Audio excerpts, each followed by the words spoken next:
Bab 1-1 Kehidupan seperti kematian. Matahari perlahan terbit di Provinsi Guangdong, Cina. Di sebuah kompleks apartemen terbengkalai yang dijadwalkan untuk dihancurkan, sebuah alarm berbunyi pada pukul 6 pagi.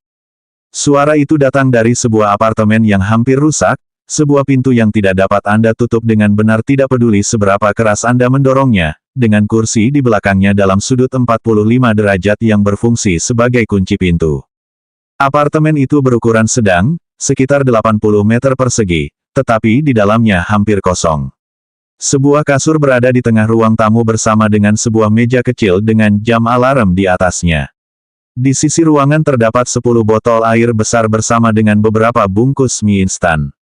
Sesosok tubuh terlihat bergerak di bawah selimut yang menutupi kasur, meraih jam alarm di atas meja.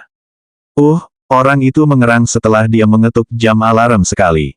Tubuh yang kekurangan gizi menampakkan diri dari balik selimut saat ia perlahan bangkit dari tempat tidur.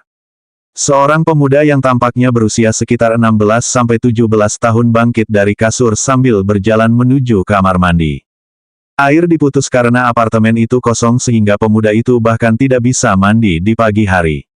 Ia mengambil sebotol air yang setengah kosong dari meja dengan jam alarm di atasnya, dan menggunakannya bersama sikat giginya untuk mencuci giginya dan setelah selesai, ia meneguk sisa air dari botol itu.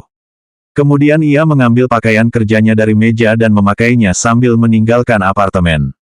Jaraknya sekitar 20 menit berjalan kaki dari kompleks apartemen hingga ia mencapai lokasi konstruksi besar dengan banyak tanda peringatan, bahaya, dan pekerjaan sedang berlangsung.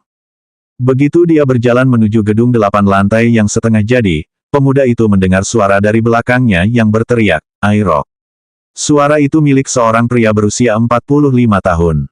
"Selamat pagi Paman," kata Rock.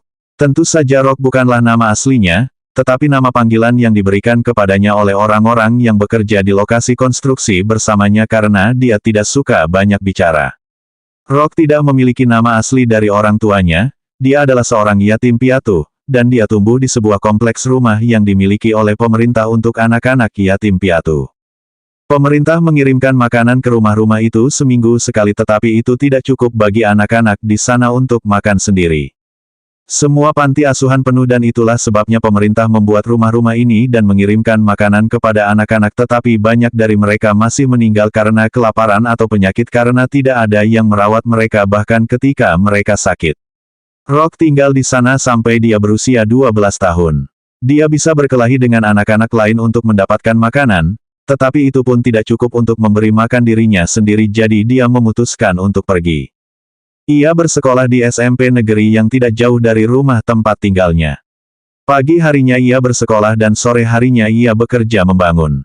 Rock melihat pamannya yang sudah setengah baya itu berjalan sempoyongan ke seberang karena takut gempa bumi. Saat dia hendak jatuh dan menghantam dari lantai 4 langsung ke tanah, Rock berlari dari belakang dan mendorongnya dengan sekuat tenaga. Hal tersebut menyebabkan lelaki itu hampir terlempar ke seberang. Dorongan itu menyelamatkan nyawanya. Tepat saat pria itu mendarat di sisi lain, suara gemuruh yang lebih dahsyat terdengar dari celah di atas kepala Rock.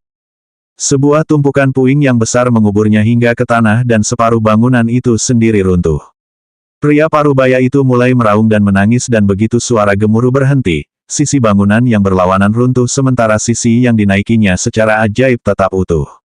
Dia berlari secepat yang dia bisa dan menggunakan tangan kosongnya untuk menyingkirkan pecahan batu, kaca, dan beton yang mengubur Rock. Namun hal itu sia-sia, puing-puing itu sudah seperti menara saat ini, karena setengah bangunan telah runtuh, sudah merupakan suatu keajaiban bahwa setengah bangunan lainnya tetap berdiri dan tidak ikut runtuh. Pria parubaya itu masih menangis, tangannya berdarah karena pecahan kaca yang tersangkut di tangannya, tetapi dia masih menyingkirkan puing-puing dengan harapan bisa menyelamatkan Rock. Dia merasa sangat bersalah karena anak itu menukar nyawanya agar dia bisa tetap hidup. Dia terus berjalan sampai pekerja lain datang dan menghentikannya. Rock melihat puing-puing jatuh di kepalanya dan mengerti betapa sialnya dia karena ini sudah pasti akan terjadi, tetapi dia tidak menyesal menyelamatkan pria itu. Pamannya yang sudah setengah baya adalah satu-satunya yang peduli padanya, dan pikiran yang terlintas di benaknya saat dia dikubur di bebatuan adalah, baguslah karena paman masih hidup, tetapi sungguh tidak adil hidupku akan berakhir seperti ini. Gemuruh itu berlanjut beberapa saat dan penglihatan Rock menjadi gelap saat dia pingsan.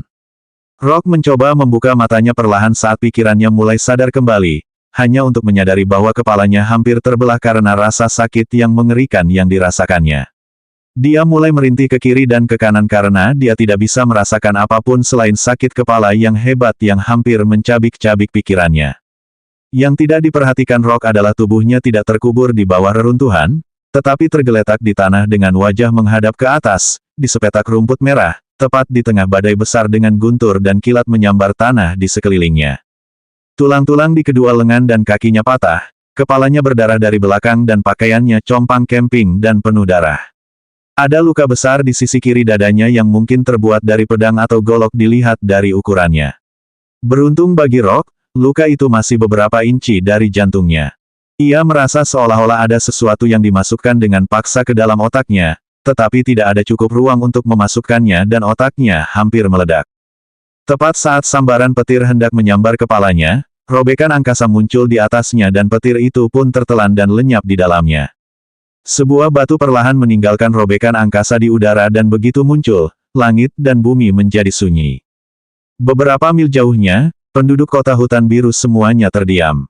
Pejalan kaki membeku saat berjalan, orang-orang di restoran membeku saat mengobrol, tertawa, atau makan, pemilik kios yang menawar harga untuk menjual barang dagangan mereka tidak bisa bergerak, dan bahkan api yang digunakan pemilik kedai dan kios makanan untuk memasak pun membeku. Kilatan petir di sekitar batu terhenti di tempatnya seperti lukisan di udara, seolah-olah surga sendiri takut bergerak begitu batu ini muncul. Batu berbentuk segitiga ini melepaskan cahaya biru terang menyilaukan yang menghancurkan awan hitam dan sambaran petir yang membeku di udara di sekitar Rock, bersama dengan semua hal lain dalam radius 1 mil dari Rock. Rock tiba-tiba merasakan perubahan pada lingkungan di sekelilingnya dan akhirnya membuka matanya, dengan paksa menahan rasa sakit yang menusuk kepalanya yang perlahan mulai mereda, hanya untuk melihat cahaya biru dari batu berbentuk segitiga tepat di atas ruang di antara kedua alisnya, menusuk tepat ke dalam kepalanya. Bab 3-3 Sun Long. Begitu pandangan mata Rock bertemu dengan batu itu segera menancap tepat di antara kedua alisnya dan menimbulkan rasa sakit yang tak tertahankan. Jika rasa sakit yang ia rasakan sebelumnya dapat diibaratkan seperti aliran es kecil yang perlahan memasuki dan mendinginkan otaknya, maka rasa sakit yang satu ini terasa seperti gunung es yang hendak menghancurkannya seluruhnya. Tidak ada seorang pun di seluruh kota hutan biru yang menyadari bahwa semuanya dalam keadaan beku beberapa saat yang lalu dan bahwa kehidupan mereka telah kembali normal hanya ketika batu berbentuk segitiga itu memasuki Glabella Rock. Namun yang paling ajaib bukanlah bahwa tidak ada setetes darah pun ketika batu itu menembus kepala Rock atau bahwa batu itu lenyap tanpa meninggalkan tanda sedikit pun atau bahkan bekas luka sedikit pun, melainkan tubuh yang penuh dengan luka beberapa saat yang lalu, sekarang secara ajaib menyembuhkan dirinya sendiri. Tulang-tulang yang patah di lengan dan kakinya direkatkan oleh cahaya biru yang dipancarkan dari batu berbentuk segitiga di dalam tubuh Rock, meredakan rasa sakit yang dirasakan pikirannya dan menyehatkan tubuhnya saat menyembuhkan semua lukanya. Bahkan 3 tulang rusuknya yang retak parah sembuh dengan cepat bersamaan dengan luka mengerikan di dadanya. Daging di dadanya sembuh dan memperbaiki dirinya sendiri dengan sangat cepat sehingga seluruh prosesnya terlihat jelas dengan mata telanjang dalam 1 saat dan hampir selesai di saat berikutnya. Siapapun yang melihat tontonan ini akan ternganga karena yang mereka pikirkan hanyalah bahwa para dewa sendiri telah datang untuk memperbaiki tubuh yang rusak parah itu hingga sempurna. Bahkan alkemis terbaik di kota hutan biru, Master Lu, tidak dapat membuat obat yang dapat menyembuhkan luka seperti itu dalam sekejap mata. Lupakan soal penyembuhan dalam sekejap mata, sekalipun Guru Lu meramu obat mujarabnya, tetap saja akan memerlukan waktu paling sedikit 1,5 bulan untuk menyembuhkan luka seperti itu, jangankan luka dalam atau tulang Rock yang patah, karena tidak akan diketahui kapan dan apakah mereka bisa disembuhkan sepenuhnya dengan obat seperti itu. Mungkin hanya seorang alkemis yang lebih hebat dari Guru Lu yang bisa mengembalikannya dalam kondisi sempurna. Waktu terus berlalu dan meski luka-luka Rock, baik di dalam maupun di luar, telah sembuh sepenuhnya, dia belum juga membuka matanya. Pertama kali ia membukanya adalah ketika rasa sakitnya baru saja mulai mereda dan serangkaian kenangan baru mulai menyatu dalam pikirannya. Baru saat itulah Rock menyadari bahwa tubuhnya ini tidak sama dengan yang dimilikinya di bumi. Dia bisa melihat, dalam rangkaian kenangan baru di dalam otaknya, wajah dan tubuhnya sendiri. Tubuhnya tidak lagi kekurangan gizi dan meskipun tidak kekar, namun sangat cocok dengan wajah dan tinggi badannya. Tubuhnya tinggi 173 cm 5,7 kaki, dengan wajah yang cukup tampan dan fitur wajah yang tegas. Dia memahami sepenuhnya segala sesuatu tentang tubuhnya saat ini dan dari mana datangnya rangkaian ingatan baru yang muncul dalam benaknya dan menyatu dengan ingatan lamanya saat sakit kepalanya akhirnya mereda. Tubuh ini aslinya milik Sun Long dan ayah Sun Long adalah Sun Fang, seorang ahli formasi tangguh dari kerajaan Sky Fortune dan yang terkuat di seluruh kota Hutan Biru. Rock saat ini tergeletak di tanah, wajahnya menunjuk ke langit saat semakin banyak kenangan membanjiri otaknya. Posisinya saat ini hampir 3 mil jauhnya dari Blue Forest, tempat terkenal yang menjadi asal-muasal nama kota Blue Forest. Hutan Biru adalah tempat yang sangat terkenal di kerajaan Sky Fortune. Itu adalah satu-satunya tempat di seluruh kerajaan Sky Fortune yang dapat dianggap sebagai surga dan neraka pada saat yang sama. Luar biasa dalam arti banyak sekali harta karun yang dapat ditemukan di dalamnya. Bahan-bahan obat, bahan-bahan langka yang dibutuhkan oleh para master formasi, harta karun untuk meningkatkan kultivasimu, semuanya dapat ditemukan di sana jika kamu cukup beruntung. Namun tidak sembarangan orang bisa masuk dan mengambil barang-barang ini, orang-orang biasanya membentuk tim yang kuat bahkan sebelum berpikir untuk masuk ke dalam hutan biru dan itu pun, tingkat kematiannya di atas 50%. Bagaimana harta karun bisa begitu mudah ditemukan? Orang-orang pasti sudah menyapu bersih seluruh tempat itu sejak lama jika semudah itu mengambil benda-benda ini dari Blue Forest. Hutan biru tidak hanya dipenuhi dengan harta karun namun juga binatang buas ajaib yang kuat yang tinggal di sana, jadi jika Anda ingin menjadi kaya dengan berpetualang di sana dan mencari peruntungan, pertama-tama Anda harus cukup kuat. Binatang-binatang ajaib yang kuat yang bahkan dapat membunuh prajurit terkuat dari kerajaan Sky Fortune sedang menunggu jauh di dalam hutan biru setelah membentuk wilayah mereka sendiri, tetapi beberapa harta karun cukup menarik bagi orang-orang itu untuk mempertaruhkan nyawa mereka agar dapat memperolehnya. Bagaimanapun juga, pikiran yang paling umum adalah, jika saya dapat menemukan harta karun yang tak ternilai dan menjualnya, bukankah saya akan dapat hidup dengan nyaman dan mewah selama sisa hidup saya? Sun Long memiliki 2 pengawal yang ditugaskan oleh ayahnya untuk melindunginya setiap saat dan dia membawa mereka bersamanya saat dia melakukan perjalanan menuju hutan biru. Biasanya Sun Long tidak akan pernah melakukan hal bodoh seperti pergi ke hutan biru sendiri karena itu sama saja dengan mencari kematian, tetapi kali ini berbeda karena tersebar rumor di kota hutan biru tentang harta karun berharga yang berpotensi membantunya membuka meridiannya yang tersumbat dan memungkinkannya untuk mulai berkultivasi. Namun, di tengah perjalanan menuju hutan biru, rombongan Sun Long diserang oleh 5 orang yang berpakaian jubah dan topeng hitam, dan pada akhirnya kedua pengawal Sun Long beserta kudanya terbunuh dan bahkan ia sendiri hampir saja dihajar hingga tewas, ketika badai petir muncul di langit dan membuat para penyerangnya ketakutan, namun pada akhirnya Sun Long tetap tewas dengan luka-lukanya. Namun sebelum jiwanya dapat sepenuhnya menghilang, jiwa Rock memasuki tubuhnya dan mewarisi kenangan hidupnya beserta perasaannya sebelum ia meninggal. Rock akhirnya menggerakkan tubuh barunya saat dia duduk dari tanah dan perlahan-lahan mengatur pikirannya dengan benar. Setelah itu dia menarik napas dalam-dalam, lalu mengembuskannya sebelum berkata, entah dia berbicara kepada dirinya sendiri atau orang lain, jiwamu telah mati, tetapi kenangan dan perasaanmu masih hidup di dalam diriku. Aku adalah aku, tetapi aku juga kamu. Aku telah hidup hampir 20 tahun penuh kesengsaraan dan rasa sakit, sedangkan kamu telah hidup selama 16 tahun penuh cemoohan dari teman-temanmu.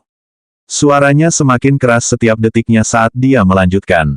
Mulai hari ini dan seterusnya aku Sun Long akan hidup untuk menjadi kaya sehingga aku tidak akan pernah merasa lapar lagi, tidak akan pernah merasakan penderitaan dari kehidupan masa laluku.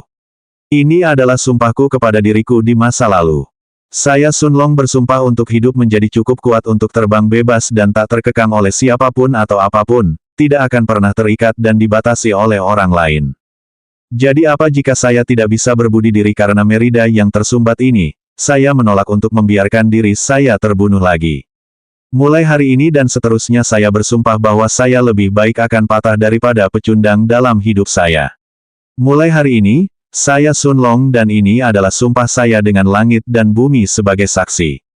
Begitu Sun Long menyelesaikan kata-katanya, batu segitiga di dalam dirinya mulai bergetar hebat seolah dipengaruhi oleh kata-kata Sun Long dan serangkaian gambaran mengejutkan muncul dalam benaknya. Kunjungi dan baca lebih banyak novel untuk membantu kami memperbarui bab dengan cepat. Terima kasih banyak.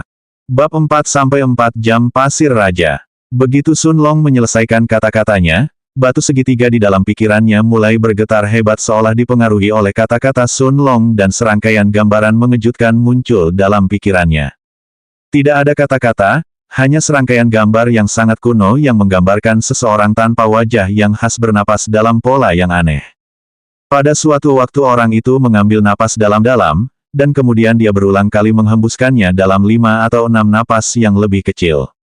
Adegan berubah, menunjukkan orang yang sama lagi, menghirup 6 atau 7 kali dalam satu napas dan kemudian membiarkan semuanya keluar melalui 2 napas yang lebih kecil. Tampaknya seolah-olah orang itu mencoba mengikuti serangkaian pola pernapasan. Gambar-gambar itu kemudian perlahan berubah dan orang itu berdiri dan perlahan mengangkat gunung putih berbentuk bola besar yang baru saja muncul dari udara tipis di tanah di sampingnya menggunakan kedua tangannya, dan kemudian dia perlahan mengangkatnya di udara di atas kepalanya. Segalanya berguncang setelah itu, saat pemandangan makin kabur hingga akhirnya menghilang sepenuhnya dan serangkaian kata-kata secara ajaib terpatri dalam jiwa Sun Long, Jam Pasir Raja. Kata-kata ini tidak ditulis dalam bahasa apapun yang pernah dipahami Sun Long, baik di kehidupan ini maupun di kehidupan sebelumnya.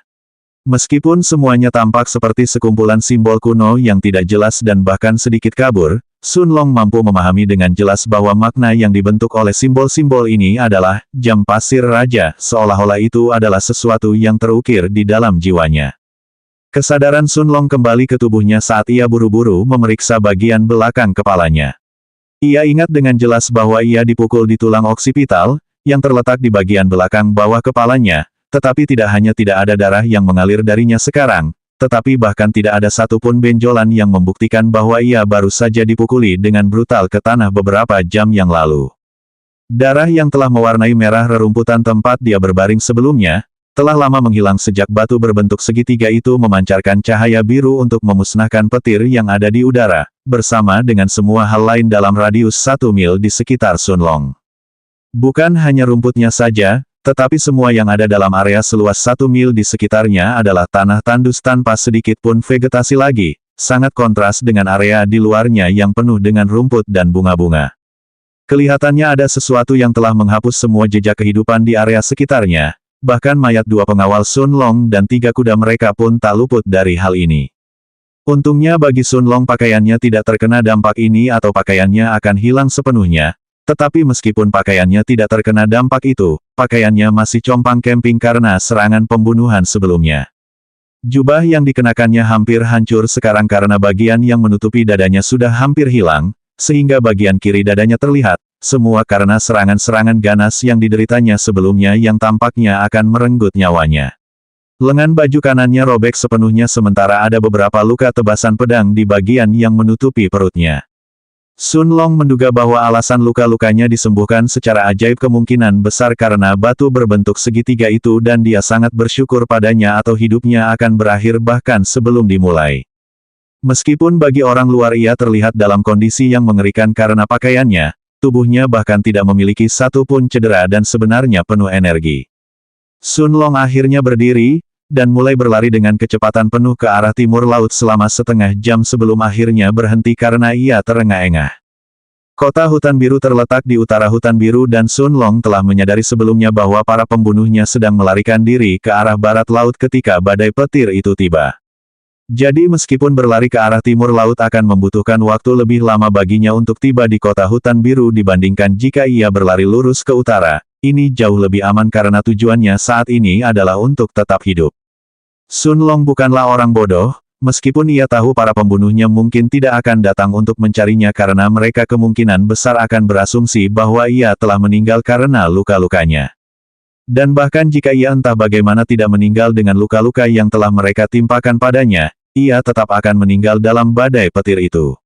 Namun Sun Long tetap tidak akan mengambil risiko, karena jika orang-orang itu kembali untuk memastikan kematiannya dan akhirnya menemukannya dalam keadaan hidup dan sehat, mereka pasti akan menyelesaikan pekerjaannya kali ini. Sun Long membutuhkan waktu 5 jam untuk mencapai kota hutan biru dan meskipun Sun Long sebelumnya telah tinggal di sana sepanjang hidupnya, ini tetap merupakan kali pertama bagi Sun Long yang selama ini hanya melihat kota hutan biru dalam ingatannya, untuk benar-benar melihat kota itu untuk pertama kalinya.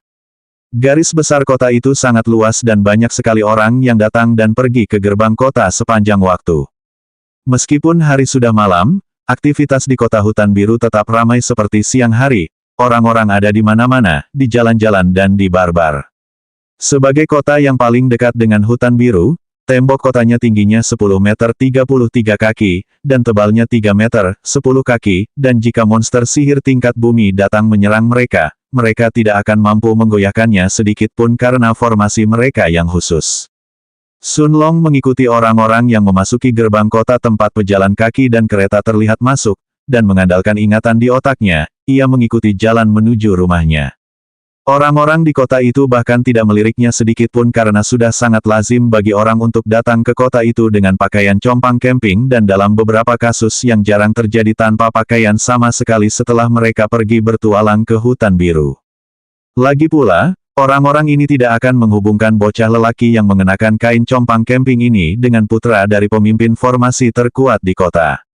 Setelah beberapa tikungan dan belokan, Sun Long masih berada di jalan utama saat ia tiba di depan sebuah perkebunan yang dikelilingi tembok setinggi 4 meter 13 kaki, dan 2 prajurit kuat berdiri berjaga di depan pintu masuk utama. Keduanya mungkin berusia sekitar 25 atau 26 tahun, dan jika Sun Long sudah mulai berkultivasi, ia akan memahami aura yang mereka pancarkan yang berada di puncak kondensasi Qi. Ketika pengawal itu melihat pemuda berpakaian compang camping itu mendekat, salah seorang di antara keduanya maju selangkah dan mengangkat tangan kirinya sambil hendak berteriak, berhenti, sedangkan tangan kanannya memegang pedang dan siap menghunusnya jika orang itu terus berjalan menuju perkebunan. Sun Long tidak menghiraukan pengawal itu dan terus berjalan menuju pintu masuk perkebunan. Saat pengawal itu melihat wajah pemuda itu dan mengenalinya sebagai wajah tuan muda, dia buru-buru berlutut dan memberi hormat. Tepat saat Sun Long hendak melangkah memasuki gerbang perkebunan, terdengar suara gemuruh dari belakangnya, disertai suara marah yang terdengar beberapa meter jauhnya dari perkebunan, membuat langkah Sun Long terpaksa terhenti. Bab 5-5 Orang Tua. Suara gemuruh itu menggetarkan seluruh perkebunan Sun hingga ke dasarnya dan bahkan para pelayan dan pengawal di dalamnya pun buru-buru berlutut karena takut. Di luar kompleks perumahan Sun, para pejalan kaki di sekitar menjadi pucat karena ketakutan ketika sebuah kereta kuda melaju kencang menuju gerbang perumahan. Kereta kuda itu berhenti beberapa meter dari Sun Long dan sang kusir dengan cepat mengendalikan kuda-kudanya dan dengan tergesa-gesa berlutut, ketika pintu kereta kuda itu tiba-tiba ditendang dari dalam, dan akhirnya terpental di udara hingga menabrak dinding perumahan dan langsung pecah menjadi potongan-potongan kayu yang berserakan di tanah. Dari dalam kereta, seorang pria marah berusia awal 40-an melompat turun, tanah sedikit berguncang akibat benturan saat ia mendarat. Pria itu tinggi, lebih dari 1,80 meter, 5,11 kaki, dan mengenakan pakaian biru mewah. Fitur wajahnya tajam dan ia memiliki alis tebal, hidungnya mancung dan bentuk tubuhnya kekar. Matanya yang hitam hampir berubah menjadi merah pada saat ini dan rambutnya berdiri tegak karena amarah dan aura yang dipancarkannya. Dia berjalan dengan marah ke arah Sun Long, setiap langkahnya mengguncang tanah di sekitarnya, dan sebelum Sun Long bisa bereaksi, dia merasakan bahunya ditekan begitu hebat hingga tulang-tulangnya sakit karenanya. Lelaki itu menatap tajam ke arah mata Sun Long lalu membentak ke arah 2 pengawal yang tadi berjaga di depan perkebunan, namun kini berlutut di tanah karena ketakutan, dengan suara yang begitu keras hingga dapat terdengar ke seluruh kota hutan biru, panggil alkemis Lu.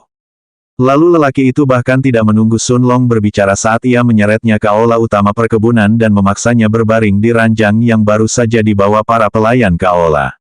Setelah ia memeriksa tubuh Sun Long secara menyeluruh untuk mencari luka-luka tetapi tidak menemukan apapun pada akhirnya, lelaki itu akhirnya mengembuskan napas lega seolah-olah ia telah menahan napas selama ini. Sun Long tidak pernah menangis di kehidupan sebelumnya, tidak peduli kesulitan apapun yang telah dialaminya. Tidak peduli seberapa mengerikan rasa sakit yang dirasakan tubuhnya yang sebelumnya kekurangan gizi, tetapi untuk pertama kali dalam hidupnya, matanya memerah saat 2 tetes air mata mengalir dari sudut matanya. Lalu dengan suara tercekat dan penuh emosi dia akhirnya mengucapkan satu kata. Ayah. Sebuah kata yang tidak pernah sempat ia ucapkan di kehidupan sebelumnya, dan juga sebuah kata yang selalu ia rasa kuat tidak akan pernah ingin ia ucapkan seumur hidupnya. Meskipun Sun Long yang asli memiliki hubungan yang dalam dengan orang tuanya, Sun Long yang sekarang bukan hanya sekedar jiwa dari Sun Long yang sebelumnya. Seorang anak yatim piatu terlantar yang harus bekerja keras untuk memenuhi kebutuhannya sepanjang hidupnya, tidak pernah memiliki seorang pun yang dapat menunjukkan kepadanya seperti apa kasih sayang dan perhatian keluarga yang sejati. Akhirnya semua penghalang mentalnya hancur setelah melihat perhatian dan kasih sayang disertai amarah di mata Sun Fang dan dia benar-benar dapat merasakan kasih sayang dan perhatian yang mendalam yang ditunjukkan pria ini kepadanya. Tepat saat Sun Fang hendak bertanya kepada putranya apa yang terjadi hingga ia pulang ke rumah dalam keadaan seperti itu, seorang wanita cantik berusia akhir 30-an memasuki aula. Begitu Sun An melihat pakaian putranya yang hancur, ia langsung menduga yang terburuk dan bergegas memeluknya sambil menangis. Sun Long merasakan perasaan dari Sun An serupa dengan yang dirasakannya dari Sun Fang. Ibu, pikirnya dalam hati dan benar-benar merasakan bagaimana rasanya kasih sayang seorang ibu, saat ia memeluk erat ayah dan ibunya dengan kedua tangannya. Suara ketukan terdengar di dalam benaknya, saat sebuah buku kuno diam-diam muncul di samping batu segitiga di benaknya. Tetapi Sun Long tidak punya waktu untuk memeriksanya karena kedua orang tuanya duduk di depannya dan Sun Fang akhirnya bertanya, dengan sedikit nada marah yang jelas dalam suaranya. Saya hanya meninggalkan kota hutan biru selama 8 hari, apa yang terjadi selama saya pergi? Bagaimana anak saya bisa terluka parah dan di mana Gu Yi dan Gu Si? Sun Fang dan Sun An sama-sama ingin tahu bagaimana putra mereka berakhir dalam keadaan seperti itu terutama dengan Gu Yi dan Gu Si. Mungkinkah Gu Yi dan Gu Si tidak melakukan tugas mereka dengan baik? Namun, mereka berdua selalu mengikuti Sun Long setiap kali dia meninggalkan kediaman. Ayah, Gu Yi dan Gu Si keduanya tewas saat melindungiku hari ini, kata Sun Long dengan suara dingin namun samar-samar terdengar amarah yang meluap.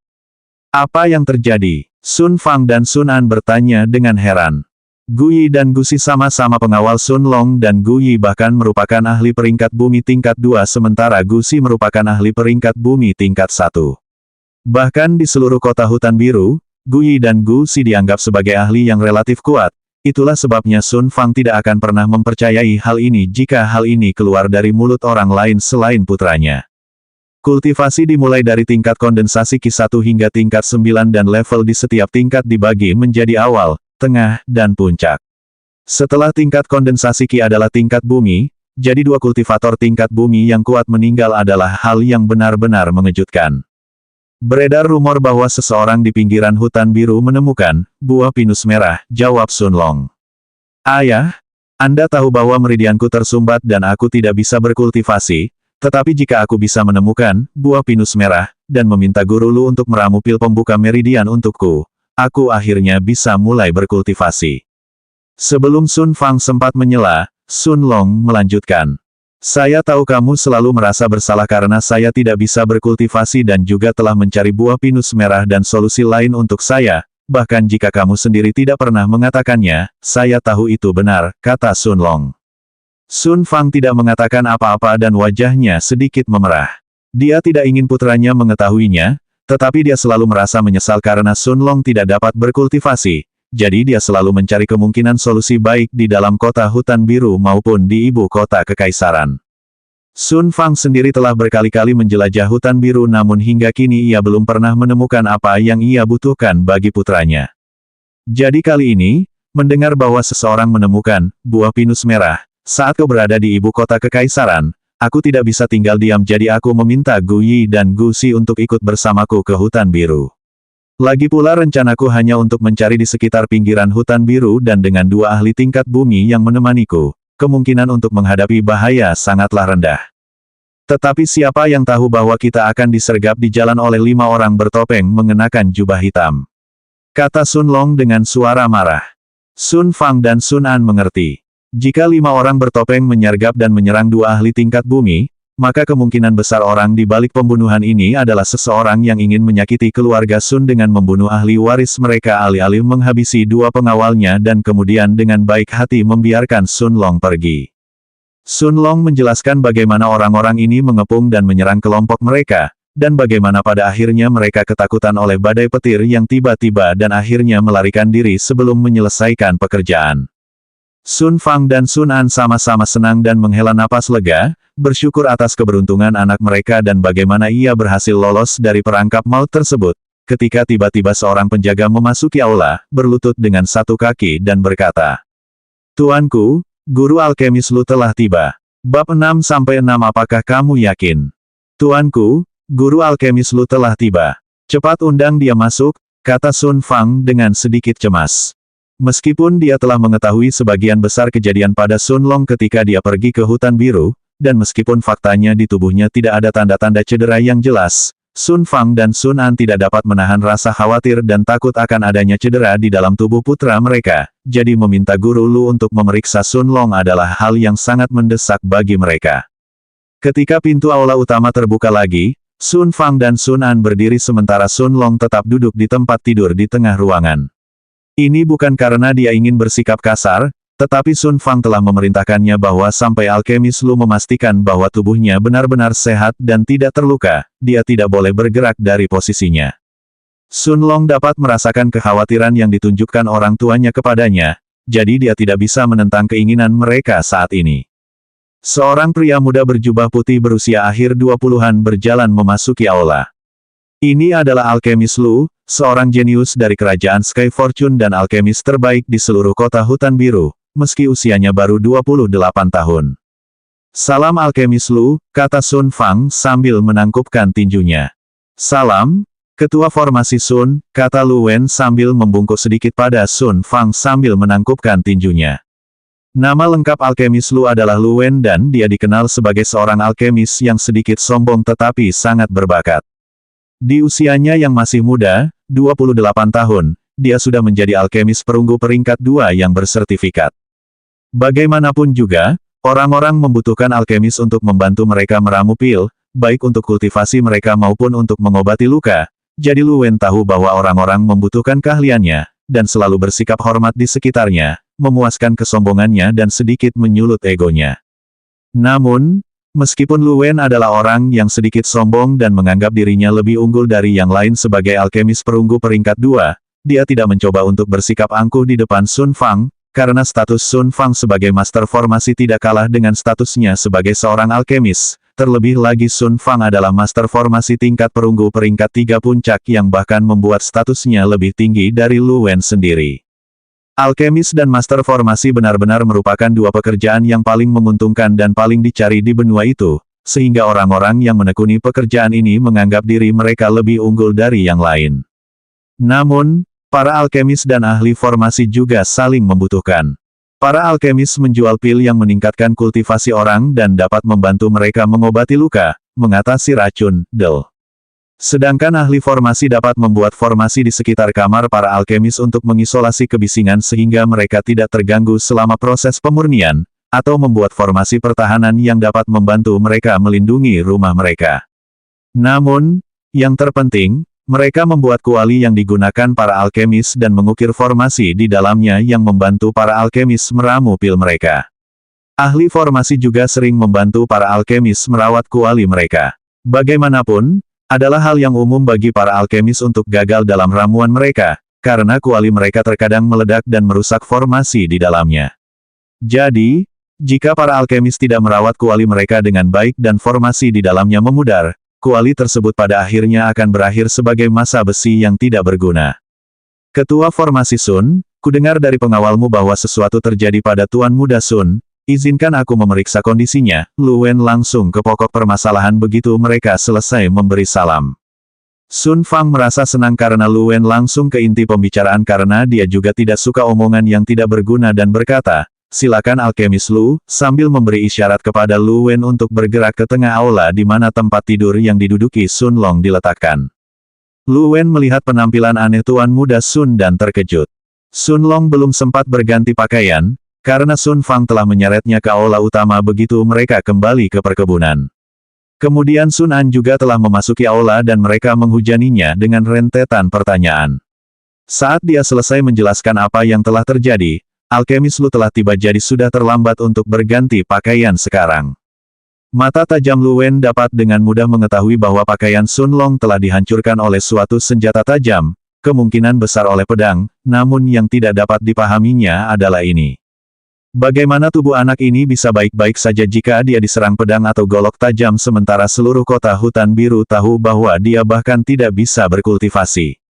Yang tidak diketahui Lu Wen adalah bahwa orang tua Sun Long juga memiliki pertanyaan yang sama tetapi sebelum mereka bisa bertanya kepada putra mereka, para penjaga telah mengumumkan kedatangannya.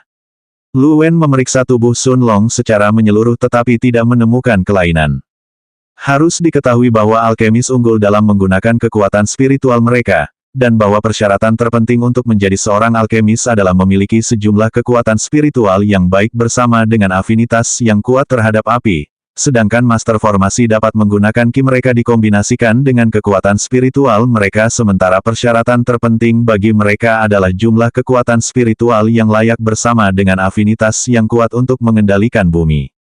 Namun meskipun tampaknya Master Formasi dan Alkemis sama-sama membutuhkan sejumlah kekuatan spiritual yang baik sebagai prasyarat, pada kenyataannya Alkemis membutuhkan lebih dari 5 kali jumlah kekuatan spiritual yang dibutuhkan oleh Master Formasi. Itu karena alkemis hanya dapat menggunakan kekuatan spiritual mereka ketika mereka memurnikan pil dan mereka tidak dapat meminjam bentuk bantuan eksternal apapun seperti ki mereka, dengan cara yang sama seperti yang dapat dilakukan oleh Master Formasi, jadi jumlah kekuatan spiritual yang dimiliki seorang alkemis adalah yang terpenting bagi mereka. Meskipun Lu Wen hanya seorang alkemis tingkat perunggu 2, kekuatan spiritualnya 3-4 kali lebih tinggi dari Sun Fang dan dia bisa langsung menggunakannya untuk memeriksa tubuh Sun Long dari dalam. Saat Lu Wen mulai memeriksa tubuh Sun Long menggunakan kekuatan spiritualnya, rahangnya tanpa sadar terbuka lebar. Begitu dia selesai memeriksa tubuh Sun Long, Lu Wen tidak bisa menahan diri untuk tidak berkata. Apakah Anda yakin anak Anda cacat? Bab 7-7 Apa yang terjadi? Apakah Anda yakin anak Anda cacat? Petik 1. Anda yakin anak Anda cacat? Anakmu cacat, melumpuhkan. Kalimat itu terus terngiang dalam kepala Sun Fang, bagaikan dinamit yang meledak. Auranya pun menyeruak keluar dari tubuhnya, bak ombak besar yang siap menenggelamkan, alkemis Lu. Bahkan Sun An yang pendiam pun mengerutkan kening saat tatapannya ke arah Lu Wen langsung berubah dingin. Sun Fang benci jika orang menyebut anaknya cacat. Ada sebuah insiden beberapa tahun yang lalu di ibu kota kekaisaran, ketika seorang ahli formasi perunggu peringkat 3 lainnya menyebut Sun Long sebagai orang cacat yang tidak berguna dan tidak dapat berkultivasi, di depan Sun Fang dan akibatnya Sun Fang mematahkan kaki orang itu dan membuatnya lumpuh hampir seluruhnya. Hanya setelah banyak orang memohon atas namanya agar Sun Fang membiarkannya hidup, Sun Fang akhirnya membiarkannya pergi tetapi tidak sebelum dia selesai melampiaskan amarahnya padanya. Pada akhirnya ahli formasi itu hampir lumpuh dengan tulang lengan dan jari-jari yang hancur dan kedua kakinya patah tetapi untungnya Sun Fang tidak mengalami hal yang lebih buruk, jika tidak, bahkan jika ahli formasi ini tidak meninggal, dia pasti akan berakhir sebagai orang cacat. Alkemis Lu tahu bahwa ucapannya salah dan Sun Fang tidak akan pernah membiarkan siapapun menghina putranya sendiri, apalagi di depannya, itulah sebabnya dia meledak seperti itu. Jika Lu Wen tidak diundang olehnya untuk menjenguk putranya, dia pasti sudah menamparnya hingga terpental ke udara, tetapi bahkan sekarang, dia hampir tidak bisa menahan amarahnya lagi. Sun Fang bahkan merasa bahwa Lu Wen hampir sengaja memprovokasi dia dengan menyebutkan masalah putranya seperti itu, dan tidak hanya di depannya, tetapi juga di depan putranya dan istrinya. Alkemis Lu tahu bahwa keadaan sekarang sedikit buruk dan dia telah membuat kesalahan jadi dia dengan cepat berkata sambil menundukkan kepalanya sebagai bentuk permintaan maaf ke arah Sun Fang sambil menangkupkan tangannya ke arahnya dan Sun An yang dingin di belakangnya. Tolong tenangkan amarahmu Tuan Sun dan dengarkan apa yang kukatakan. Ada rumor yang mengatakan bahwa meridian Tuan Muda Sun tersumbat dan hampir lumpuh, bahwa dia tidak akan pernah bisa berkultivasi kecuali dia meminum pil pembuka meridian atau pil lain yang menentang surga jika dia ingin membuka kembali meridiannya yang tersumbat, benarkan? Sepertinya Lu Wen sedang berbicara dengan Sun Fang tetapi juga pada dirinya sendiri seolah-olah dia ingin memverifikasi bahwa apa yang dia katakan itu benar sementara dia melanjutkan. Tetapi saya pernah mendengar bahwa di masa lalu, bahkan Guru Fu sendiri, seorang alkemis tingkat perunggu peringkat 3 telah datang secara pribadi untuk memeriksa tubuh Tuan Muda Sun dan akhirnya mengatakan bahwa kondisi ini tidak dapat disembuhkan tanpa pil khusus seperti pil pembuka meridian, karena semua meridian di tubuhnya, tempat Qi seharusnya mengalir, semuanya terisi dengan darah dan itu menghalangi setiap upaya sirkulasi atau penyerapan Qi.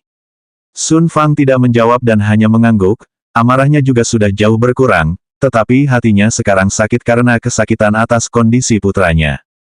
"Apa maksudmu, Tuan Lu?" tanya Sun An agak kesal. Jelas bahwa dia belum memaafkan pelanggaran Lu Wen sebelumnya karena menyebut putranya cacat. Lu Wen melanjutkan seolah-olah dia berada di dunianya sendiri saat ini, matanya memiliki pandangan linglung di dalamnya saat dia melihat tangannya sendiri hampir seolah-olah dia sedang memikirkan sesuatu dan setelah beberapa saat terdiam dia terus berkata, "Ada dua hal yang aku tidak mengerti," kata Lu Wen sambil menoleh untuk menatap Sun Long dengan benar untuk pertama kalinya sejak kunjungannya. Menatap mata hitam Sun Long yang dalam dan tenang, otak Lu Wen terus memikirkan berbagai kemungkinan skenario saat tatapannya kemudian turun untuk mengamati pakaian Sun Long yang hancur, terutama area di sekitar sisi kiri dadanya yang hampir tidak memiliki kain tersisa di atasnya. Lu Wen menarik napas seolah-olah dia sedang mengatur pikirannya dan kemudian berkata, "Jelas bahwa Tuan Muda Sun diserang pada suatu saat hari ini. Saya juga biasanya tidak akan bertanya mengapa atau bagaimana seseorang yang meminta jasa saya bisa terluka, tetapi, tidak ada luka di tubuh putra Anda baik di dalam maupun di luar. Tetapi jika hanya itu yang terjadi maka itu tidak akan menjadi masalah besar, tetapi yang paling mengejutkan adalah meridiannya. Putra Anda jelas tidak pernah berkultivasi seumur hidupnya, tetapi meridiannya saat ini sepenuhnya tidak tersumbat dan tidak tersumbat, bebas dari darah apapun yang menghalangi Qi bersirkulasi di dalamnya. Apakah Anda mengerti apa yang ingin saya katakan di sini? Tidak mungkin anak Anda menjadi cacat lagi." Ketika Sun Fang mendengar perkataan Lu Wen, bukan saja dia tidak lagi merasa marah saat mendengar kata cacat, tetapi matanya pun berkaca-kaca saat dia berbalik memeluk Sun An yang ada di belakangnya dan juga mulai terisak-isak, mata mereka berdua basah oleh air mata kebahagiaan. Lu Wen mengalihkan pandangannya dari Sun Fang kembali ke Sun Long dan terkejut melihat ekspresi wajah Sun Fang yang tetap tenang, seolah-olah apa yang baru saja dikatakannya sama sekali bukan urusannya atau mungkin Sun Long sudah mengetahuinya dan itulah kenapa dia tidak tampak merasa terkejut dengan kata-kata Lu Wen, dan sebaliknya menatap ayah dan ibunya dengan senyum tipis di sudut bibirnya. Lu Wen kini tengah bertengkar dengan dirinya sendiri di dalam hati, namun akhirnya dia tak dapat menahan diri lebih lama lagi dan bertanya dengan suara yang sepenuhnya menunjukkan rasa ingin tahunya, "Tuan Muda Sun, dapatkah Anda memberitahu saya apa yang terjadi dengan meridian Anda?" Bab 8-8 Rencana Sun Fang. Begitu Lu Wen selesai berbicara, Sun Fang dan Sun An menoleh ke arah Sun Long. Mereka juga ingin tahu bagaimana putra mereka disembuhkan. Sebenarnya Sun Long tidak perlu menjawab pertanyaan Lu Wen dan memuaskan rasa penasarannya jika dia benar-benar tidak ingin melakukannya, tetapi ini tetap bagian dari rencana Sun Long jadi dia memutuskan untuk mengangguk dan menjelaskan apa yang telah terjadi. Orang tuanya juga penasaran bagaimana Sun Long sembuh karena dia telah menyebutkan sebelumnya bahwa tubuhnya awalnya penuh dengan luka dan dia bahkan berada di ambang kematian ketika orang-orang bertopeng itu menyerangnya, sebelum mereka akhirnya melarikan diri dari tempat kejadian. Sebelumnya Sun Long tidak punya waktu untuk menyelesaikan penjelasannya ketika Lu Wen tiba di aula, jadi dia hanya bisa menundanya, tetapi karena Lu Wen bertanya maka itulah saat yang tepat untuk menyampaikan penjelasannya. Sun Long berbalik untuk melihat orang tuanya yang mengangguk padanya dan dia kemudian mulai menjelaskan. "Awalnya saya diserang oleh beberapa orang dan dibiarkan mati bersimbah darah di tanah ketika badai petir melanda, beberapa jam yang lalu sekitar 3 mil jauhnya dari hutan biru. Kemudian tepat ketika saya akan meninggal, seorang tua yang terbang dekat dengan saya, meraih saya dan menyelamatkan saya dari badai. Ketika dia melihat luka-luka di tubuh saya, dia memberi saya pil misterius dan ketika saya menelannya, luka-luka saya mulai sembuh seketika. Kemudian setelah waktu berlalu, luka-luka saya sudah sembuh dan bahkan tidak ada bekas luka yang tertinggal. Itu benar-benar ajaib. Namun, orang tua itu tiba-tiba pergi begitu dia melihat luka-luka saya telah sembuh dan saya bahkan tidak punya waktu untuk menanyakan namanya saat dia terbang di langit dan terbang ke arah timur." Sun Fang, Sun An dan Lu Wen semuanya terdiam. Bagaimana mungkin keberuntungan anak ini begitu baik? Ketiganya berpikir bersamaan dan bahkan tidak meragukan ceritanya karena itu sangat masuk akal. Jadi begitulah cara dia tetap hidup dan luka-lukanya sembuh bersama meridiannya. Alkemis Lu begitu cemburu ketika mendengar ini hingga wajahnya hampir berubah menjadi hijau karena iri. Seberapa tinggi tingkat keahlian orang itu hingga dengan mudahnya memberikan pil ajaib seperti itu kepada seorang anak yang bahkan belum pernah ditemuinya sebelumnya. Harus diketahui bahwa para kultivator setidaknya harus mencapai tingkat surga jika mereka ingin terbang di udara. Kemungkinannya adalah orang seperti itu juga seorang alkemis karena ia dapat menghasilkan pil ajaib seperti itu dengan mudah atau setidaknya ia harus memiliki hubungan dekat dengan seorang alkemis tingkat tinggi. Jadi jika Lu Wen dapat bertemu dengan orang seperti itu dan memperoleh sedikit bimbingan darinya, manfaatnya akan tak terukur. Di sisi lain wajah Sun Fang dan Sun An memerah karena kegembiraan. Bukan saja putranya bertemu dengan seorang ahli tingkat tinggi yang telah menyembuhkan luka-lukanya, tetapi orang itu juga telah memecahkan masalah yang mengganggu putranya sejak ia lahir. Ketika Lu Wen mendapatkan jawaban atas pertanyaannya, dia mendesah dengan nada penuh iri dan penyesalan. Saat dia mengalihkan pandangannya dari Sun Long ke Sun Fang dan Sun An, menangkupkan tinjunya dan berkata, "Guru formasi Sun, selamat, Tuan Muda Sun pasti akan melambung tinggi di masa depan sekarang karena meridiannya sudah sembuh. Saya akan pergi malam ini jika tidak ada yang lain." Sun Fang juga menangkupkan tinjunya ke arah Lu Wen dan berkata, "Alkemis Lu, terima kasih atas bantuanmu hari ini. Terimalah hadiahku ini sebagai tanda terima kasih keluargaku karena kau datang ke sini larut malam." Sun Fang kemudian bertepuk tangan dua kali dan dua penjaga membuka pintu aula utama dengan dua orang lainnya mengikuti di belakang mereka, sambil membawa kuali besi besar yang tampak berat. Kuali itu memiliki ukiran rune dan garis di permukaan luarnya sementara tutupnya terbuat dari perak murni. Begitu Lu Wen melihat kuali itu, matanya berbinar penuh hasrat dan dia tidak sabar untuk kembali ke rumahnya dan membuang kuali lamanya serta menggantinya dengan kuali ini. Meskipun Lu Wen adalah seorang alkemis jenius yang terkenal di seluruh kota hutan biru, kualinya saat ini hanya berperingkat 2 tingkat perunggu, sedangkan kuali yang baru saja diberikan Sun Fang kepadanya sudah berperingkat lebih tinggi, yaitu kuali tingkat perunggu peringkat 3 puncak. Sebagai seorang alkemis, dia jelas bisa mengetahui tingkat kuali ini bahkan dari kejauhan. Konon, hanya alkemis tingkat perunggu peringkat 3 puncak yang memiliki kuali seperti itu, dan bahkan beberapa alkemis tingkat perak juga menggunakan kuali tingkat perunggu 3 teratas, karena menemukan kuali tingkat perak sungguh sangat sulit. Bantu alkemis Lu tiba di rumah dengan selamat, Sun Fang memerintahkan 4 penjaga yang baru saja memasuki aula utama. "Saya juga berharap agar alkemis Lu tidak berbicara kepada siapapun mengenai masalah hari ini," kata Sun Fang dengan santai, tetapi ini sebenarnya adalah bagian paling penting dari percakapan mereka. Lu Wen sangat gembira dan tahu bahwa ia berutang budi besar kepada Sun Fang karena kuali perunggu tingkat 3 bukanlah sesuatu yang bisa dibeli dengan mudah, apalagi yang berada pada puncak mutunya. Lu Wen menjawab, "Tenang saja Ketua Formasi Sun, aku Lu Wen bukan orang seperti itu," jawab Lu Wen sambil menangkupkan tinjunya sekali lagi dan kemudian mengikuti para pengawal keluar. Dia juga mengerti apa maksud perkataan Sun Fang dan tahu bahwa dia tidak bisa membocorkan masalah hari ini. Hanya fakta bahwa ahli yang menyelamatkan putranya, Sun Long, bisa terbang ke udara, berarti orang itu setidaknya harus menjadi ahli tingkat surga. Sangat mungkin juga orang itu juga seorang alkemis tingkat tinggi sehingga Lu Wen tidak bisa dan tidak akan membicarakan masalah pribadi orang seperti itu dengan santai karena takut mendatangkan malapetaka pada dirinya sendiri. Ketika Lu Wen pergi, Sun Fang menatap putranya dengan mata penuh kebahagiaan dan rasa terima kasih saat dia berkata, "Anak kecil, ayahmu tahu bahwa tubuhmu baik-baik saja dan akhirnya aku merasa tenang, tetapi kamu mengalami banyak hal hari ini, jadi sebaiknya kamu istirahat saja. Besok kita akan pergi bersama dan memilih teknik kultivasi yang cocok untukmu hahaha." Lalu tanpa menunggu jawaban Sun Long, Sun Fang dengan cepat dan gembira meninggalkan aula itu bersama Sun An di sisinya, keduanya tersenyum gembira. Para pelayan terkejut melihat Sun Fang dan Sun An tersenyum begitu cerah saat mereka meninggalkan aula dan menuju ke halaman mereka. Sun Long juga mengikuti ingatannya dan segera setelah dia meninggalkan aula utama, dia mulai berjalan menuju kamarnya sendiri juga. Sun An tiba-tiba berhenti saat mereka berjalan dan bertanya kepada Sun Fang dengan nada yang sedikit serius. "Meskipun Guru Lu datang hari ini, dia tidak melakukan apapun selain ujian, bukankah terlalu berlebihan memberinya kuali perunggu tingkat 3 sebagai hadiah?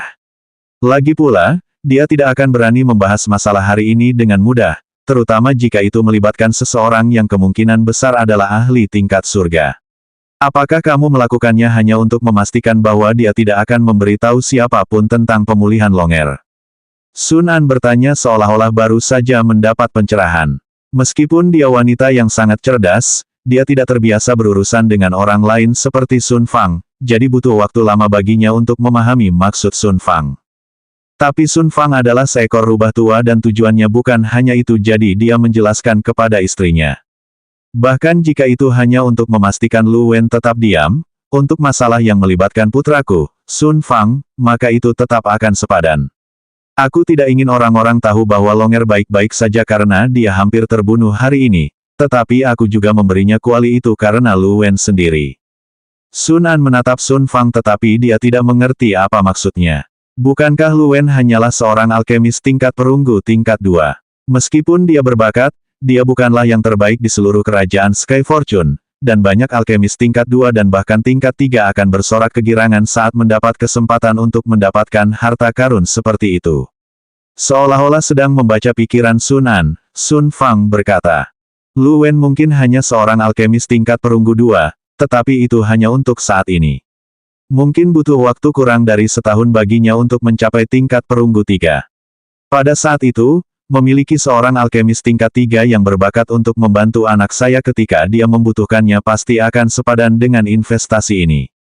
Sun An menatap mata cerah Sun Fang dengan kaget dan bertanya seolah-olah dia baru saja memahami niatnya. Maksudmu kau ingin agar Longer? Ya, jawab Sun Fang segera dengan suara penuh percaya diri dan sedikit bangga. Kemudian dia melanjutkan dan dengan tatapan membunuh perlahan memenuhi matanya, dia berkata, jika ada anjing liar yang berpikir bahwa mereka bisa datang dan mencoba membunuh anak saya tanpa hukuman apapun, maka mereka sungguh naif. Lebih baik mereka berdoa agar saya tidak menemukan siapa yang berada di balik serangan itu atau kalau tidak. Sun Fang menyelesaikan kalimatnya lalu mendengus, seolah-olah ia mencoba melepaskan sebagian amarahnya yang terpendam yang tiba-tiba memenuhi dirinya saat ia menyebutkan serangan pembunuhan Sun Long lagi. Saat ia dan Sun An berjalan ke kamar mereka untuk beristirahat. Sun Long kemudian mencapai halamannya, dan berjalan lurus menuju ruangan terbesar di tengah. Ruangannya memiliki 5 rak buku kayu besar di dalamnya, semuanya diisi dengan semua jenis buku, dengan subjek yang melibatkan, alkimia, formasi, kultivasi, del. Sun Long langsung mengunci pintu begitu dia memasuki ruangan dan berjalan menuju tempat tidur yang terletak di sisi ruangan yang berseberangan dengan rak buku.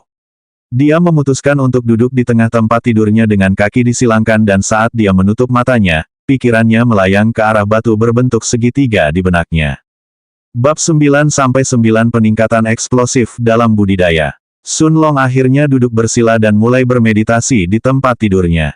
Begitu dia memikirkan batu berbentuk segitiga itu, pikirannya langsung berubah menjadi aliran air yang muncul di dalam kepalanya, dan dia melihat batu itu mengambang dengan sebuah buku emas di sebelahnya. Sun Long terkejut, dia tidak tahu bagaimana buku emas itu bisa muncul di samping batu itu. Dia kemudian teringat sebuah suara yang dia rasakan di dalam otaknya sebelumnya, dan setelah itu perasaan jiwanya terbebas dari sepasang belenggu yang selalu membebaninya pun muncul. Kesadaran Sun Long bergerak menuju buku emas, tetapi tidak ada reaksi apapun atas apa yang dilakukannya. Setelah mencoba beberapa saat, dia mengalihkan pandangannya kembali ke batu berbentuk segitiga. Begitu pikirannya melayang ke sana, batu itu menyedot kesadarannya dan Sun Long merasakan tubuhnya muncul di ruang kosong. Berapa banyak lagi rahasia yang kau simpan? Kata Sun Long sambil memikirkan kemampuan sihir batu berbentuk segitiga, jam pasir raja dan buku emas. Kemudian Sun Long mencoba mengedarkan seni, jam pasir raja dan sebuah sosok jam pasir yang tidak jelas terbentuk di sekujur tubuhnya. Begitu Sun Long mengikuti teknik pernafasan seni, jam pasir raja, meridiannya mulai menyerap ki yang bersentuhan dengan tubuhnya. Beginilah cara orang-orang pada tingkat sirkulasi ki berkultivasi tanda hubung lebih besar dari mereka menyerap ki di udara yang bersentuhan langsung dengan tubuh mereka melalui meridian mereka. Mereka lalu mengedarkan teknik kultivasi mereka dan mengubah ki itu menjadi energi mereka sendiri. Sun Long juga mengikuti prinsip ini, tetapi ia terus mengarahkan semua energi yang diserapnya ke tangan kanannya, perlahan-lahan membentuk bola ki yang terus tumbuh setiap detik. Baru ketika Sun Long merasa bola itu akhirnya mencapai kejenuhan dan tidak dapat menyerap energi lagi, barulah ia akhirnya berhenti dan mengangkatnya ke udara sambil mendorongnya ke ruang di atas kepalanya. Bayangkan Anda berada di bagian bawah jam pasir dan Anda membuat bola besar di tangan Anda, lalu Anda masukkan bola tersebut ke dalam lubang di atas kepala Anda, yang ada di antara bagian atas dan bawah jam pasir, tempat pasir biasanya mengalir. Nah, di jam pasir yang satu ini tidak ada pasir, hanya ada bola yang terlalu besar untuk masuk ke lubang kecil itu, tetapi Sun Long terus mendorong dan mendorong sampai bola itu terkompresi dan akhirnya masuk ke lubang untuk masuk ke bagian atas jam pasir, duduk di sana dengan damai seolah-olah melayang di atas kepala Sun Long. Begitu bola masuk ke dalam lubang, Sun Long merasakan bahwa semua energi di dalam bola mengalir melalui tubuhnya dan bola itu menjadi miliknya sekarang. Sun Long tidak berhenti dan mengulangi proses ini 2 kali lagi hingga terdengar suara dentuman dari dalam tubuhnya. Sun Long basah oleh keringat tetapi sangat bahagia karena dia akhirnya mencapai tahap sirkulasi ki tingkat awal 1. Dia tidak berhenti dan terus mengulang proses ini lagi dan lagi hingga 5 jam berlalu dan dia akhirnya mencapai puncak tingkat 2 sirkulasi ki. Sedikit lagi dia akan bisa mencapai peringkat awal 3, tetapi Sun Long telah menyadari bahwa setiap kali dia mengulang proses mendorong bola-bola ki ke dalam, dia juga akan menghadapi tekanan dari bola-bola ki sebelumnya yang telah dia ciptakan yang membuatnya semakin sulit untuk maju setiap saat. Akhirnya Sun Long memutuskan untuk berhenti hari ini. Dia membayangkan dirinya meninggalkan ruang batu segitiga itu dan menemukan dirinya kembali di kamarnya. Tubuhnya yang lelah akhirnya beristirahat setelah hari yang melelahkan. Saat dia bangun, hari sudah lewat tengah hari. Sun Long memutuskan untuk mengisi perutnya di ruang makan sebelum pergi menemui ayahnya. Yang mengejutkan Sun Long adalah bahwa Sun Fang belum menyadari bahwa Sun Long telah berada di puncak sirkulasi ki tingkat 2, dan membawanya ke ruang belajar pribadinya sehingga ia dapat memilih teknik kultivasi untuk dirinya sendiri. Sun Long berasumsi bahwa selama dia tidak sengaja memperlihatkan kultivasinya, orang lain akan kesulitan memahami wilayah kekuasaannya. Sun Long tidak memerlukan teknik kultivasi lain karena ia memiliki seni, jam pasir raja, tetapi tetap memutuskan untuk memilih satu untuk dirinya sendiri karena ia tidak dapat memberitahu Sun Fang tentang jam pasir raja atau ia tidak akan dapat menjelaskan bagaimana ia mendapatkannya, dan pada akhirnya ia memilih teknik yang disebut seni, pulverizing gravity. Sun Long kemudian kembali ke kamarnya dan mengirimkan pikirannya ke ruang spiritualnya. Dia akhirnya mengerti bahwa ruang yang ditempati batu segitiga itu dalam pikirannya adalah ruang spiritualnya yang telah dibuka paksa oleh batu itu ketika menyatu dengannya. Sun Long juga merasakan kekuatan spiritualnya meningkat pesat setiap kali dia maju ke tingkatan berikutnya tadi malam. Dia duduk di tempat tidurnya lagi dan meneruskan kultivasinya. 5 hari berlalu dalam sekejap mata dan Sun Long hanya selangkah lagi mencapai peringkat kelima sirkulasi ki. Jika Sun Fang mengetahui kecepatan kemajuannya, dia mungkin akan ketakutan setengah mati. Seorang kultivator sirkulasi ki yang normal, akan membutuhkan setidaknya 2 bulan untuk mencapai tingkatan awal sirkulasi ki tingkat 4 dan Sun Long sudah berada di puncak tingkatan 4 hanya setelah 5 hari. 7 hari lagi berlalu dan Sun Long telah mencapai puncak peringkat 6 dalam sirkulasi ki. Orang lain membutuhkan 7-8 bulan untuk mencapai puncak peringkat 6 dan Sun Long telah mencapai level itu hanya dalam 12 hari, itu adalah kecepatan kemajuan yang benar-benar mengerikan.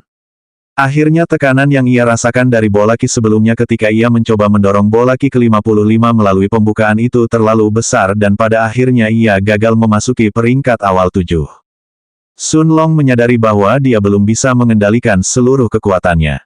Ia perlu lebih menekan tubuhnya karena sekadar berkultivasi di dalam kamarnya tidaklah cukup.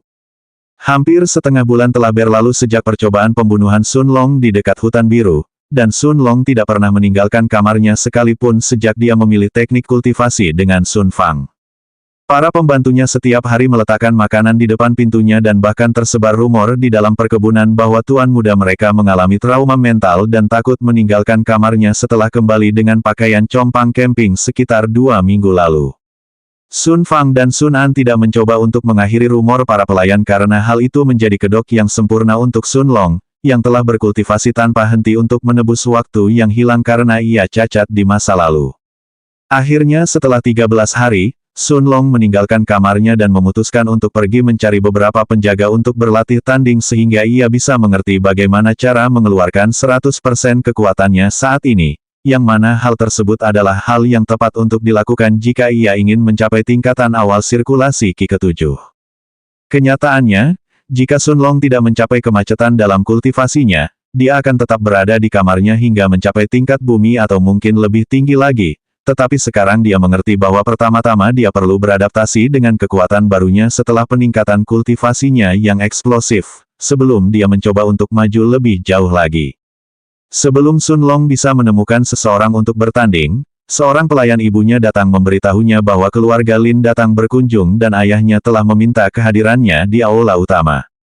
Sun Long menyuruh pembantunya pergi dan menuju aula utama sambil mencoba mengingat kembali kenangan apapun mengenai keluarga Lin. Kemudian, tepat sebelum ia mencapai pintu aula utama, ia tiba-tiba berhenti dan bergumam pada dirinya sendiri, "Oh, aku punya tunangan." Menarik sekali, katanya sambil membuka pintu dan masuk ke dalam. Bab 10-10 Keluarga Lin yang tidak tahu malu. Kaki Sun Long baru saja menyentuh aula utama dan saat pintu besar berukuran 3 meter 9 kaki terbuka, semua mata di dalam tiba-tiba tertuju ke arahnya. Begitu Sun Long memasuki aula, selain kedua orang tuanya yang duduk di kursi utama, dia juga melihat 3 tetua keluarga Lin dan seorang pria parubaya, semuanya berpakaian serba hitam dengan garis-garis biru di dada dan lengan baju, duduk di dalam, bersama seorang gadis muda yang cukup cantik yang bersama mereka, punggungnya tegak karena dia duduk di kursinya, namun sayangnya karena postur tubuh tegak yang dianutnya, orang-orang langsung menyadari dadanya yang rata. Sekilas semuanya tampak normal, tetapi pengalaman hidup Sun Long di masa lalu telah memungkinkannya untuk menangkap petunjuk yang paling samar sekalipun, dan dari bahasa tubuh mereka bagaimana mereka duduk agak jauh dari Sun Fang dan Sun An saat menjadi satu-satunya tamu di sini, Sun Long mengerti bahwa masalah ini lebih dari sekadar apa yang terlihat. Bagaimanapun juga, alasan Sun Long bertahan hidup sendirian begitu lama di masa lalunya, sebagian besar karena kemampuannya untuk menilai niat orang berdasarkan gerakan atau isyarat mereka yang paling kecil. Sun Fang dan Sun An menatap Sun Long dengan tatapan lembut, namun jauh di dalam, mata Sun Fang menyimpan jejak kengerian. Mungkinkah memang ada masalah dan itulah mengapa Longer tidak keluar dari kamarnya selama ini? Tanyanya pada diri sendiri, takut mengetahui jawabannya karena hal itu mungkin akan membawanya langsung, dari surga yang dialaminya selama ini, ke neraka terdalam. Wajar saja jika Sun Fang berhipotesis bahwa ada masalah dengan kultivasi Sun Long dan dia belum memasuki tingkat pertama sirkulasi Qi. Kalau tidak, bagaimana mungkin tubuhnya tidak memancarkan aura apapun, jika dia telah mencapainya. Bahkan jika Sun Long bermaksud untuk menyembunyikan auranya, Sun Fang berasumsi bahwa sebagai seorang kultivator tingkat bumi puncak peringkat 9, dia akan dapat melihatnya. Dan karena dia tidak merasakan apapun sekarang setelah Sun Long memasuki aula utama, dia secara alami merasa bahwa putranya pasti telah menemui masalah. Jauh di dalam hatinya, selama ini dia dan Sun An telah menunggu dengan sabar, berharap agar putra mereka dapat mencapai minimal puncak peringkat 1 sirkulasi Qi, jika tidak mencapai peringkat 2 awal, tetapi apa yang dia lihat sekarang berbeda dengan apa yang dia harapkan dan itulah mengapa dia berasumsi bahwa pasti ada masalah yang terjadi pada sesi kultivasi Sun Long.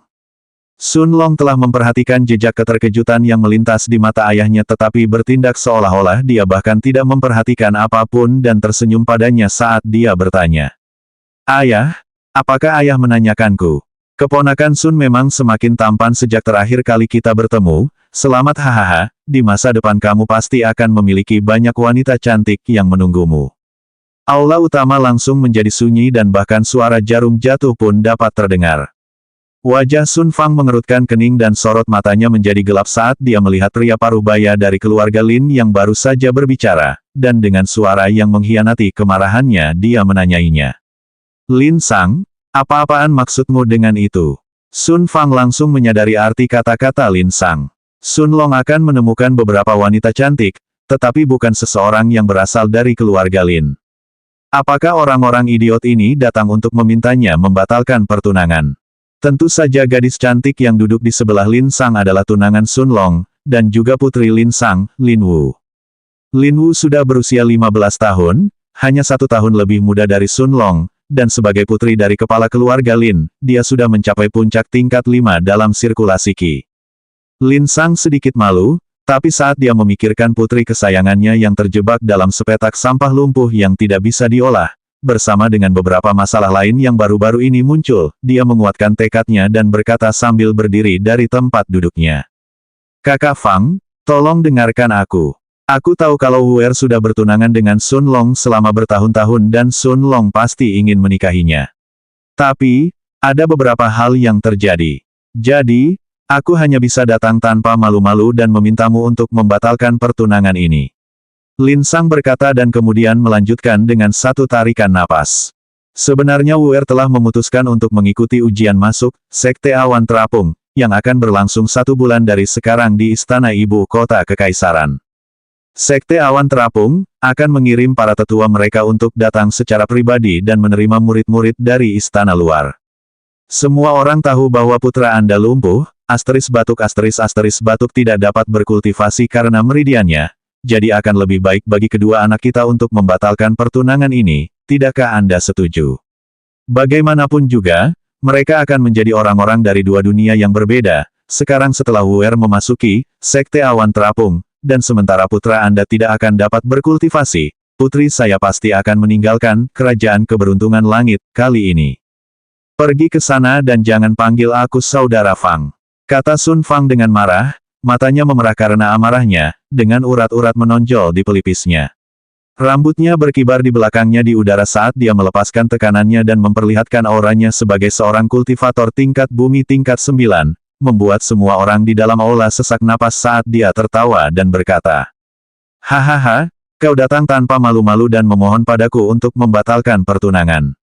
Hahaha, kau benar-benar tidak tahu malu dan wajahmu sangat tebal sehingga tanganku mungkin akan memerah karena menamparmu. Apa kau pikir rumahku adalah tempat di mana keluarga Lin kecilmu dapat bertindak sesuka hati mereka? Sudah berapa kali kau datang selama bertahun-tahun ini? Dan dengan menggunakan statusmu sebagai mertua keluargaku, apakah kau tanpa malu memohon padaku untuk membantu membuat formasi di rumahmu sehingga wilayah keluargamu tidak dianeksasi oleh para ahli tingkat bumi yang tinggi? Siapakah orang yang memohon padaku untuk bertekuk lutut 6 tahun lalu agar putrinya dijodohkan dengan putraku? Dan sekarang kau ingin, tanpa malu-malu, memohon padaku untuk membatalkan pertunangan mereka alih-alih menceraikanmu agar nama baik putrimu tidak tercoreng. Hahaha. Sun Fang tertawa terbahak-bahak dan mengejek saat dia melihat ke arah kepala suku dan ketiga tetua keluarga Lin, yang wajahnya semuanya berubah menjadi merah padam dan tangan mereka semua terkepal erat di bawah meja, tidak diketahui apakah itu rasa malu atau amarah yang mereka rasakan. Sun Long kemudian melangkah maju ke arah keluarga Lin dan Sun Fang langsung menarik kembali tekanannya yang memungkinkan mereka bernapas, saat Sun Long menatap gadis muda itu dan bertanya, "Bagaimana menurutmu?" Seorang tetua dari keluarga Lin dengan janggut panjang kemudian mengamuk saat dia berdiri dan berteriak. "Berani sekali, ini bukan tempat untuk anak-anak." Akan tetapi, sebelum dia sempat menyelesaikan kalimatnya, aura Sun Fang kembali meledak dan sesepuh yang hanya berada di tahap tengah tingkat bumi itu langsung tersapu jatuh karena tekanan, dan mulai batuk darah tanpa henti, pakaian dan janggutnya berubah menjadi merah dan tubuhnya melayang di udara, menghantam tepat di tengah dinding yang ada di seberangnya, dan suara tulang retak terdengar saat dia terjatuh dan kemudian jatuh ke tanah sambil berkedut. "Ini bukan tempat untuk kalian bicara jadi tutup mulut kalian," kata Sun Fang dengan arogan sambil menunduk dari tempat duduknya, tatapannya menusuk langsung ke arah para anggota keluarga Lin. Sun Long kemudian menatap tunangannya, sambil menunggu jawaban dari pertanyaan sebelumnya. Meskipun gadis berdada rata ini tidak berani menatap Sun Fang, dia masih berani mengangkat matanya dan menatap mata Sun Long. Sun Long mengerti segalanya dari tatapannya yang meneriakkan kesombongan dan keangkuhan, juga, "Aku lebih unggul darimu dan karenanya aku memandang rendah dirimu." Entah dari mana ia mendapatkan keberanian atau kekuatan untuk bicara, Lin Sang membuka mulutnya yang sudah mengeluarkan darah dari sudut bibirnya, berkat tekanan tiada henti yang diberikan Sun Fang hingga ia berkata, "Sun Long, kau seharusnya menipu." *Hoof. Lin Sang bahkan tidak dapat menyelesaikan kalimatnya sebelum ia menyemburkan darah dari mulutnya, yang secara tidak sengaja mendarat di darah putrinya dan mewarnai separuh wajahnya menjadi merah tua. Sun Long bahkan tidak meliriknya atau putrinya, setelah ia menyadari tatapan menghina di mata Lin Wu sebelumnya. Ia hanya berbalik dan menggelengkan kepalanya saat berjalan menuju pintu keluar aula utama dan berkata dengan nada sangat lega sambil menepuk jubahnya. Syukurlah, karena kali ini aku hampir saja bergaul dengan sekelompok sampah. Ayah, hancurkan pertunangan ini, hancurkan sepenuhnya. Selanjutnya bab 11-11 buku emas bereaksi.